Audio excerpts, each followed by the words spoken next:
Beberapa pekan belakangan ini rame publik membincang terkait dengan pagar laut ya, yang cukup meresahkan masyarakat, terutama para nelayan. Kita harus menyikapi persoalan pagar laut itu secara komprehensif ya, tidak bisa kemudian disikapi secara parsial, sederhana, seolah-olah itu hanya sebatas pagar yang ditanam di laut. Padahal itu persoalannya tidak sesederhana itu. Ini ada keterkaitan dengan politik kita yang sangat liberal dan berbiaya sangat mahal. Orang untuk menjadi presiden itu butuh uang bukan sekedar triliunan, tapi puluhan triliun, bahkan mungkin juga tembus di angka ratusan triliun. Nah, tentu tidak ada presiden yang punya uang sebanyak itu, calon presiden yang punya uang sebanyak itu, ya mau tidak mau tentu harus mendapat sokongan dari banyak pihak. Salah satunya ya tentu orang-orang yang punya uang itu. Dan dalam politik tentu tidak ada makan siang gratis ya. Semua yang berkontribusi tentu ya ingin mendapatkan sesuatu dari proses politik tersebut.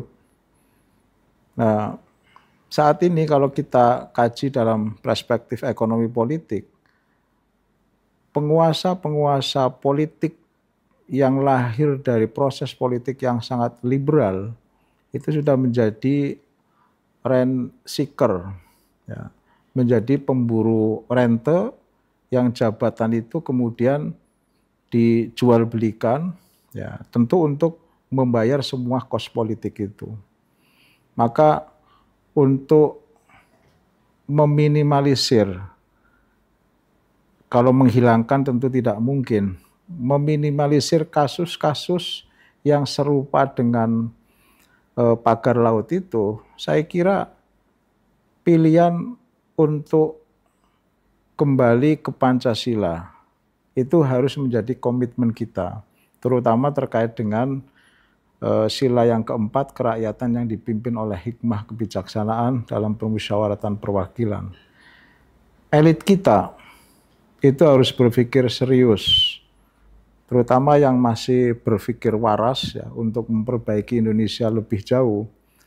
Saya kira teman-teman di Senayan, terutama di lingkup partai-partai yang sekarang berkuasa, ya, saya yakin komitmen Pak Prabowo cukup bagus dalam konteks membangun nasionalisme di Indonesia. Saya kira perlu berpikir serius untuk mengakhiri praktek politik yang sangat liberal dan berbiaya mahal ini. Salah satunya perlu dipertimbangkan secara serius, pemilihan presiden tidak lagi dipilih oleh rakyat secara langsung, tapi kembalikan ke model pemilihan di MPR. Para pendiri bangsa kita, saya yakin pada saat itu tidak punya kepentingan ketika merumuskan bagaimana konstruksi Undang-Undang Dasar 45 kita. Dan para pendiri bangsa yang luar biasa itu kemudian menawarkan satu proses, satu mekanisme bahwa pemilihan presiden itu melalui MPR. Yang kalau kita gunakan dalam terminologi politik Islam itu sering disebut sebagai ahlul halli wal aqdi. Saya kira itu pilihan yang terbaik untuk menyelamatkan Indonesia ke arah yang lebih baik. Terima kasih.